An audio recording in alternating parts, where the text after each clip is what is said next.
ये जो आजकल का माहौल जिस तरह का तरतीब पा गया है कि हम लोग हक़ की बात अगर सामने भी आ जाती है तो उसको कबूल करने में ही हमें इस कदर तकलीफ़ हो रही है।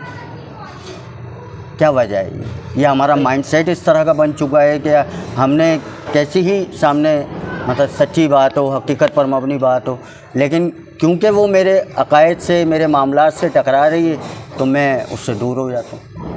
माहौल की बात है अब्दुल कादिर भाई, इसमें ना माहौल का बड़ा असर होता है। जिस माहौल में हम लोग रहते हैं, बड़े होते हैं, जवान होते हैं, इसके अंदर जो चीज़ें हमें सुनने को मिलती हैं, जुमले सुनने को मिलते हैं, अंदाज़ देखने को मिलते हैं, वैसा ही गैर शऊरी तौर पर हमारा माइंड वैसा सेट होता चला जाता है। यानी मैं अगर किसी मखसूस माहौल के अंदर परवरिश पा रहा हूँ और मुझे ये जुमला सुनने को बार बार मिले कि यार फ़लाँ एक शख्सियत है, वो मासूम है, चाहे मैं मुंह से नहीं बोल रहा लेकिन मैं कह रहा हूँ उसके आगे आंखें बंद हैं, वो हक़ का मेयार है, वो शरीयत का मेयार है, तो ऐसी सूरत में ज़ाहिर है मेरा वैसा माइंड सेट हो जाएगा कि बड़े होकर के मेरे सामने अगर कोई शख्स कल को ये बताए भी कि यार यहाँ गलती हो रही है, मैं उसको मान ही नहीं सकता, कबूल ही नहीं कर सकता। तो ये तरबियत का और जो हमारा जो माशरा है, जिस वक्त हम कोई भी बच्चा ग्रो कर रहा होता है ना, उस वक्त की बातें जो वो कानों में जा रही हैं, देख रहा है, सुन रहा है, उसी का असर है जो सामने आ जाता है। लेकिन इसके बावजूद भी हर इंसान और हर मुसलमान की तमन्ना ये ज़रूर होती है कि वो हक़ का मुतलाशी है। किसी भी मुसलमान की नीयत ये नहीं होती कि वो बोले कि यार मेरे सामने हक़ है और मैं हक़ को झुठला रहा हूँ, हक़ को मैं छोड़ दूँ। सिर्फ ये है कि वो बेचारा इस चीज़ को देख नहीं सकता कि एक अल्लाह से ना ये भी दुआ करनी चाहिए कि हक़ को हक़ दिखा। कभी कभी हमारे सामने हक़ आता है, हमें वो हक़ दिख ही नहीं रहा होता, ये भी बड़ी प्रॉब्लम होती है। ठीक है ना, क्या अब मुसलमान तो वैसे ही फ़िरक़ों में तकसीम हुआ हुआ है। अब हर फ़िरके के अपने अपने एक माइंड सेट हैं, अपने अकायद हैं। अब वो उनसे आकर जब भी कोई चीज़ टकराती है तो वो उसको कबूल ही नहीं करते, चाहे कितनी ही मतलब हकीकत हो, सच हो, लेकिन नहीं मानना। अब ये जो एक मैं ना मानूँ किसी कैफियत मुसलमान के अंदर पैदा होगी, हालांकि मुसलमान को तो बड़ा हक़ का मुतलाशी वो सतह क़ल्बी के साथ हकीकत को तस्लीम करने वाला होना चाहिए। बिल्कुल बिल्कुल ऐसा ही होना चाहिए। देखो, इसके लिए मैं अक्सर कहा करता हूँ कि एग्जाम्पल्स सेट करनी चाहिए, और एग्जाम्पल सेट कौन करता है? वो करता है कि जो किसी हैसियत में बैठा हो, यानी एक आलिम दीन है। मैं दीनी वाले से मैं आपसे बात कर रहा हूँ, वरना ये जो फार्मूला है ये सियासत पर भी अप्लाई होता है। एक बड़ा सियासतदान, कोई भी मुक्तदा, कोई टीचर, कोई हीरो, आपका कोई बड़ा, जब वो एग्जाम्पल्स सेट करने के ऊपर आ जाता है ना, फिर जो नीचे वाले होते हैं उनके लिए बहुत कुछ सीखने को मिलता है अपने आप को तब्दील करने के लिए। मैं मिसाल के तौर पर अगर मेरे मातहत 1000 अफराद हैं, वो 1000 अफराद मुझसे मोहब्बत कर रहे हैं, या वो 1000 अफराद समझ लें मेरे स्टूडेंट्स हैं, मैंने उनके लिए एग्जाम्पल्स क्या सेट करनी है, अब डिपेंड करता है। मिसाल के तौर पर मैं उनके लिए ये सेट करूं कि मेरे पर अगर किसी आलिम दीन ने तनकीद कर दी और मैं उनके अपने स्टूडेंट्स के सामने के आलम गलोच पर आ जाऊं और वो पागल इंसान है, वो जाहिल इंसान है, वो फलाना इंसान है, तो इन लोगों की क्या तरबियत होगी? ये भी कल को ऐसे ही रवैया यकीनन। लेकिन अगर मेरे सामने, मेरे स्टूडेंट्स के सामने कोई बंदा वो मुझ पर इतराज़ कर रहा है, आलिम दीन है, तो मैं इनके सामने नहीं, मतलब अल्लाह के लिए मैं फिर भी अखलाक का अगर मुजाहरा कर रहा हूँ और मैं इनको ये समझा रहा हूँ कि चाहे आपकी कोई तारीफ़ कर रहा हो, आपकी कोई तनकीद कर रहा हो, दोनों सूरतों में इंजॉय करें आप। और यही चीज़ वो मेरे कौल से भी समझे, सुने, और यही चीज़ मेरे अमल से भी देख रहे होंगे। अब देखें इनके ऊपर क्या फ़र्क जाएगा। तो ये चीज़ होती है, एग्जाम्पल जिनको सेट करनी चाहिए वो करेंगे तो बात बनेगी। एक बड़ा आलिम दीन, बहुत बड़ा, जिसके नीचे लाखों और करोड़ों की तादाद है मुरीदीन की, मिसाल के तौर पर, वो कल को खड़ा होकर बोलता है हाँ ये बात मेरे मसलक की गलत है, ये गलत है इसलिए मैंने रद्द कर दी। खुदा की कसम ऐसी एग्जाम्पल सेट होगी, नीचे वाले का भी हर एक का ज़हन ये बनेगा कि यार मसलक की बात को भी हमारे बड़े ने रद्द कर दिया, कल को कोई और बात होगी वो भी हक़ को कबूल करेगी। हमारे यहाँ एग्जाम्पल सेट होती ही नहीं है। मेरे मसलक का कोई भी बड़ा है, वो ये बात ही कर नहीं पाता कभी ज़िंदगी के अंदर मेरे मसलक की बात गलत है। उसे लगता है जैसे दीन इस्लाम की बात गलत। मसलक दीन इस्लाम तो नहीं ना भाई, दीन इस्लाम के नाम पे मसलक बने हुए हैं, बिल्कुल। मसलक दीन इस्लाम कभी भी नहीं होता है। ये देखिए, जैसे अभी आपने देखा होगा एक अल्लामा साहब हैं, उनकी काफ़ी वीडियोस आपके हवाले से आ रही हैं, आपको बू अली सीना का भी खिताब दे दिया है। अच्छा। और इस तरह के मामलात हैं। तो ये मकसद है कि ये सिनेरियो तो हमारे यहाँ है, इसमें तो कोई शक नहीं, नो डाउट। मैंने भी एक और क्लिप मेरी नज़र से गुजरा, एक आलिम दीन थे, इस मजहबी स्कॉलर के सामने बैठे हुए, और उन्होंने यानी उसकी बात सुने बगैर उस पर कमेंट्स कर दिए, सुने बगैर कमेंट्स कर दिए, और जिस बात को वो कह रहे थे ना, मतलब जिस बात की वो नफ़ी करना चाह रहे थे, उसी की हामी भर ली उन्होंने। अच्छा। कि भाई खुद कबूल कर रहे हैं कि आम तौर पर सिर्फ एक जुमे का दिन उलमाए कराम को मिलता है और उसमें जो है वो अपने खिताब के ज़रिए जो है वो आवाम को वो करते हैं और आवाम आते ही नहीं है, वो तो आते खुतबे से पहले। तो उसका सवाल यही था कि भाई आप क्यों, आपने ऐसा क्यों है कि आवाम जो है, एक आम मुसलमान जो है अट्रैक्ट क्यों नहीं हो रहा? सही, इस तरफ भी तो थोड़ी सी तवज्जो होनी चाहिए। बिल्कुल बिल्कुल होनी चाहिए। बाकी आपने जो कहा है कि मुझे तब बिल्कुल बुरा नहीं लगता, कोई भी शख्स मेरी तारीफ़ करे, मैं जितनी उस तारीफ़ को एंजॉय करता हूँ कादिर भाई, मैं तनकीद को भी उतना एंजॉय करता हूँ। बहुत से मेरे स्टूडेंट्स हैं वो मुझे भी कहते हैं कि सर फ़लाँ आलिम दीन है, उन्होंने आपके ख़िलाफ़ कोई क्लिप बनाया या रद्द किया। मैं हमेशा उनको समझाता हूँ, बेटा पहले तो आलिम दीन है, उसकी इज़्ज़त रखनी। कभी भी कोई आलिम दीन मेरे ख़िलाफ़ कोई बात कर रहे हैं, कभी भी उनकी नज़र से आपकी इज़्ज़त कम नहीं होनी चाहिए। सही, ठीक है। इसलिए कि मैं अगर हक़ रखता हूँ कि मैं किसी बात को कबूल करूँ या ना करूँ, मुझे ठीक लग रही होगी या गलत लग रही होगी ना, तो दूसरे उलमा का भी उतना ही हक़ है कि वो मेरी किसी बात को ठीक समझे या गलत समझे, और इसी चीज़ को अखलाक और प्यार से डील करें। सही। अगर आपके सामने किसी आलिम दीन की बात आ रही है, मेरी बात उससे ख़िलाफ़ जा रही है, आप दोनों के दलाइल देख लें, आपको जो बात ज़्यादा वज़नी लग रही हो आप उस पर अमल कर लें। इसलिए मैं नॉर्मली कहता हूँ कोई बड़ा आलिम दीन मेरी बात से इख्तलाफ कर रहा हो, बड़ा आलिम है, बड़े आलिम को फॉलो करें। इल्मी गुफ्तगू बिल्कुल ऐसी फ़िज़ा पैदा करनी ही नहीं चाहिए है कि मतलब हमारे यहाँ देखो ना, नॉर्मली सोशल मीडिया इसी चीज़ से भरा हुआ है। मैंने आपको जवाब दिया, आपने मुझे जवाब दिया, मैंने पलट के जवाब दिया, उसने पलट के जवाब दिया। जो न्यूट्रल्स हैं ना, बहुत से लोग जो दीन के इतने करीब नहीं होते, वो भी दीन के करीब आते भी नहीं। ये जो आपने अभी वजह पूछी ना कि यार ये क्यों जुम्मे के अंदर भी पब्लिक कम, सर मैंने आपको कहा ना, एग्जाम्पल सेट हम करते ही नहीं है। सही। यानी मेरा रवैया जब एक आम पब्लिक ये देख रही है कि यार इन लोगों का बस यही काम है, ये उसको गालियाँ देगा, उसको देगा, इसका मसलक ठीक, वो कहेगा मेरा मसलक ठीक, हम जुम्मे में जाके क्या सुने?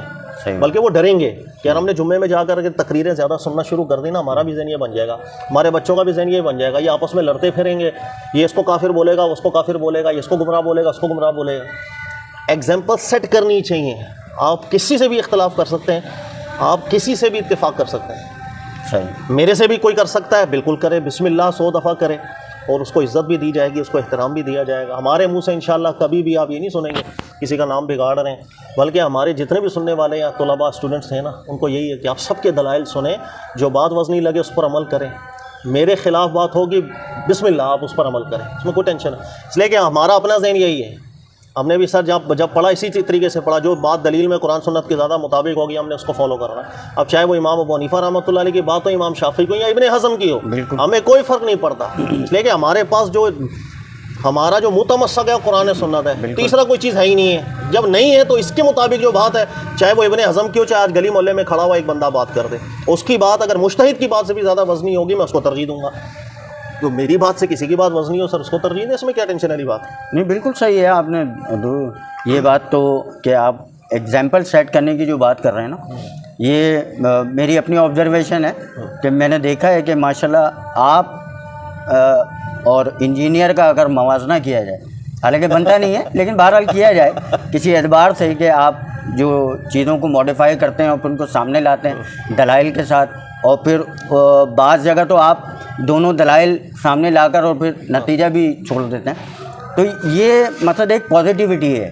अच्छा, फिर आपका ये भी है कि आप आला हज़रत से मुताल्लिक़ अगर कोई बात करते हैं, उसमें कोई चीज़ ऐसी देखते हैं आप, तो आप कहते हैं यार ये बात जो है ना, ये आलिम की है ही नहीं। एक वो अंदाज़ कि कीचड़ उछालना या मुख्तलिफ़ अलक़ाबात से नवाजना, वो अल्हम्दुलिल्लाह नहीं है, तो यकीनन पॉजिटिविटी जा रही है। देखिए, आला हज़रत हो रहमतुल्लाह ताला अलैह, कोई भी आलिम दीन हो, जहाँ आलिम दीन है ना, वहाँ इज़्ज़त है। इसलिए कि उसके दिल में कुरान का नूर है, उसके दिल में अल्लाह के नबी अलैहिस्सलाम की सुन्नत का नूर है। बिल्कुल। मैंने अगर इसकी इज़्ज़त नहीं की ना, तो लानत मेरी ज़िंदगी के ऊपर, सीधी सी बात है। एक शख्स के पास नूर है नबी की वरासत का, देखो इल्म नबी की वरासत होती है ना, ये आपने सुना होगा। हर आलिम के पास उस वरासत का हिस्सा होता है। आलिम गलती भी करता है, लेकिन उस गलती करने का ये मतलब नहीं होता कि आप इज़्ज़त कम कर बैठो, उस आलिम को टके के आप शुमार ही ना करो। हम देखो, मैं एक सिंपल सी बात करूँ आपको, कुरान पाक के अलावा जितनी आसमानी किताबें थीं वो सही महफूज हैं? कुरान के अलावा तो कोई नहीं महफूज नहीं सर। जब अल्लाह के नाम की किताबें भी महफूज ना हुई सिवाय कुरान की, जिसकी हिफाजत अल्लाह ने खुद, इंसानों ने सब में गड़बड़ कर दी, तो सर आसमानी किताबों में अगर गड़बड़ हो सकती है, तो उलमा के नाम से आने वाली किताबों में गड़बड़ क्यों नहीं हो सकती? उलमा के नाम से आने वाली किताबों की अल्लाह ने कभी जिम्मेदारी ली है कि किताबों की भी मैं हिफाजत कर रहा हूँ? आप बताइए, कोई हिफाजत है? बिल्कुल। तो सर इसीलिए याद रखिए, कोई भी आलिम दीन माजी में, भाई 1000 साल पुरानी किताब मेरे पास है, 500 साल पुरानी मेरे पास किताब है, 600 साल पुरानी है, अभी 200 साल पुरानी, उसमें जब कभी कोई बात ऐसी आती है जो कुरान सुन्नत के मुताबिक नहीं है, मुमकिन है शरारतें भी लोगों ने की हो। पहले नुस्खे प्रिंटिंग प्रेस थोड़ी होते थे, हाथों से लिखने वाले नुस्खे हुआ करते थे। हम यही बोलेंगे भाई बात गलत, किसी आलिम की भी बात नहीं हो सकती, आलिम है तो ऐसी बात क्यों करेगा। लेकिन आलिम से आप कभी बदजन नहीं होना चाहिए आप, इसलिए कि जितने भी उलमा हैं आप यकीन करें हर एक ने अपना हिस्सा मिलाया इस दीन को आगे इशाअत के अंदर, तरवीज के अंदर। उसके गलतियां हर इंसान, मुझसे भी 100 गलतियां होती हैं, इससे क्या मतलब है कि आप किसी को आलिम ना समझो। सबकी इज्जत रखें, जो बात गलत है उसको गलत भी कहते चले जाएं, लेकिन बेअदबी ना करें उलमा के ख़ास तौर पर। तो अब ये जो अगर हम इसका कंक्लूजन निकालें तो ये निकलता है कि इस वक्त जो है ख़ास तौर पे भाई टॉपिक हमारा है तो हम बात तो उलमा कराम की करेंगे। जी। तो उलमा कराम अपना किस तरह एक अच्छा किरदार सामने ला सकते हैं, अपने किरदार को एक ऐसे अंदाज में कि मुसलमानों के अंदर आपस में बर्दाश्त, क़ुव्वत बर्दाश्त पैदा हो, एक दूसरे को तस्लीम करें हम, और दलाइल की बुनियाद पर हम जो है देखें कि कौन सी बात जो है कुरान और सुन्नत के मुताबिक है तो उसे इख्तियार करें। सर एग्जाम्पल सेट करें उलमा, वही बात पलट के वापस आ रही, एग्जाम्पल सेट करेंगे कौम बदल देगी, कौम में बदलाव आएगा। अभी देखें पिछले दिनों मुफ्ती मुनीबुर रहमान साहब का एक फतवा आया, आपने देखा जी? अच्छा, फतवा 2 सफ़े होते हैं, 2 सफ़ों में लिखे चंद अल्फाज होते हैं, लेकिन अब्दुल कादिर भाई इतना गहरा असर ये फतवा कल को डाल के जाएंगे आप सोच नहीं सकते। भला क्यों? क्योंकि जिस वक्त मुनीबुर रहमान साहब के सामने बात एक आई थी कि भाई फ़लाँ किताब के अंदर ऐसी बात मौजूद है जो नाज़ेबा है, और वो किताब बड़े बड़े उलमा और बुजुर्गों के नाम से शाया हो रही है, उसके बावजूद मुनीबुर रहमान साहब क्या जुमला जिक्र कर रहे थे? मुनीबुर रहमान साहब जिक्र कर रहे थे कि ये हमें तावील नहीं करनी चाहिए, गलत बात है उसको गलत कह देना चाहिए, तावील नहीं। लेकिन साथ ही उन्होंने जिक्र किया जो अकाबिरीन है हम उनकी तरफ बदगुमान भी नहीं हो सकते, मुमकिन है किताबों में तहरीफ हुई हो, अल्लाह ने कुरान की हिफाजत की जिम्मेदारी ली, किसी और चीज़ की नहीं ली। देखो ये इतनी बड़ी एग्जांपल सेट हुई है ना, आप सोच ही नहीं सकते। सही बात। क्योंकि हमारे यहाँ जितने भी लोग हैं ना उनको सिर्फ डर पता क्या होता है, डर ये होता है यार मैंने फलां किताब की फलां बात को गलत कह दिया तो लोग ये समझेंगे कि मैंने शायद उसके राइटर को बुरा कह दिया, मुसन्निफ को बुरा कह दिया, अकाबिर उलमा को बुरा कह दिया, हालांकि इससे उसका ताल्लुक तो नहीं होता।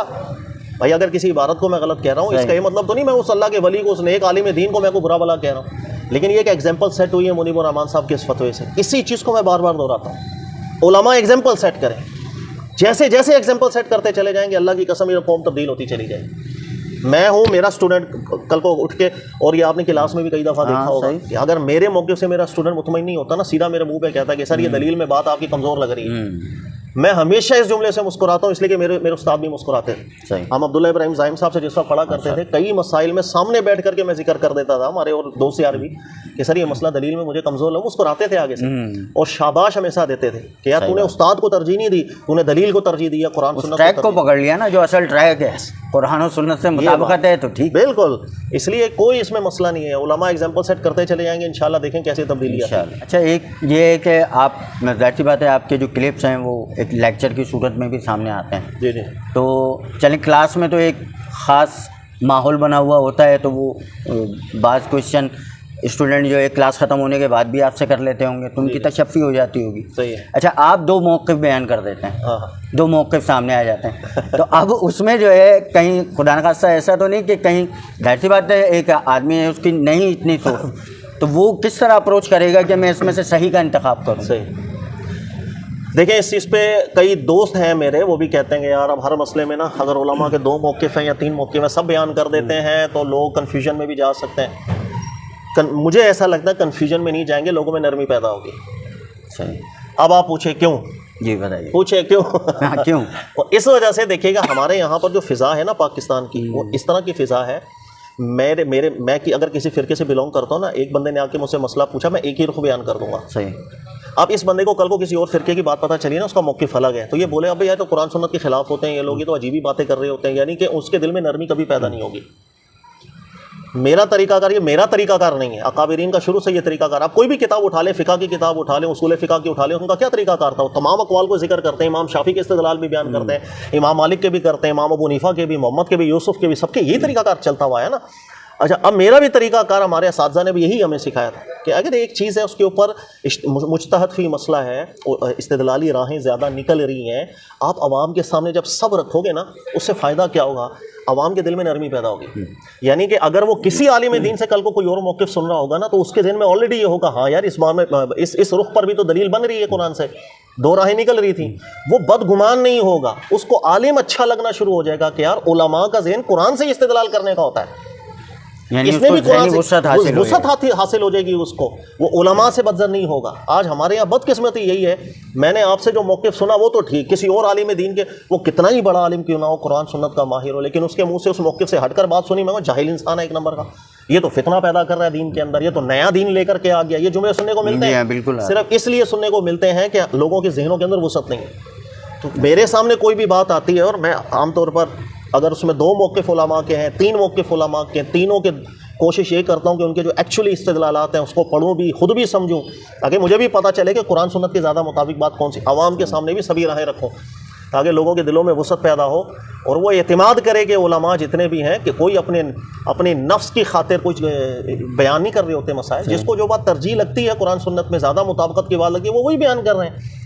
अपनी तरफ से कुछ बयान नहीं कर रहा है। आपका बहुत शुक्रिया, बड़ी इनायत, आपने वक्त भी दिया और थोड़ा सा आपका काम भी डिस्टर्ब हुआ, और आपने जो है, और ये अल्लाह ताला आपको करम फरमाए आप पर, आपके इल्मी सलाहियतों में और मज़ीद इजाफ़ा फरमाए। हम आपसे वक्त ले लेते हैं और आप दे भी देते हैं, आ जाए तो ये है कि हम हाजिर होते रहेंगे। रहेंगे। लोग पूछते भी हैं, मैं सीधी सी बात है, आपको भी पता है इधर ड्यूटी टाइम होता है हमारा, सीधी सी बात है सुबह से लेकर रात 9-10 बजे तक। सही। अब मैं अलग से टाइम नहीं दे सकता, मैं किसी ऑफिस में आपको बुलाऊं, किट शिट की हो सही, और मैं बैठा हूँ, ऐसा नहीं होता। मैं बाकायदा एहतमाम नहीं होता, कोई बाकायदा एहतमाम नहीं भाई, हमारे पास कोई मिलने आता है तो भाई इधर वर्कशॉप पर आ जाओ, जिधर मैं बैठा हूँ उधर ही आपको बिठाऊंगा, अगर गंदी जगह बैठा हूँ तो गंदी जगह बिठा दूंगा, तो इसमें कोई मसला नहीं है। और भी कई दोस्त आते रहते हैं, और ये जो हमारे बैठे हैं ना, इनकी कोशिश ये होती है कि जो भी आ जाए रिकॉर्डिंग कर लें बस। इनको ये है कि चैनल पे चैनल पे चल जाए, कुछ ना कुछ मिलता चला जाए। मैं अक्सर बोलता भी हूँ यार, कभी इंसान काम वाली हालत के अंदर है, हालांकि बातचीत चल रही थी, वो एकदम ही उन्होंने एहतमाम भी कर लिया, चले अच्छी बात हुई।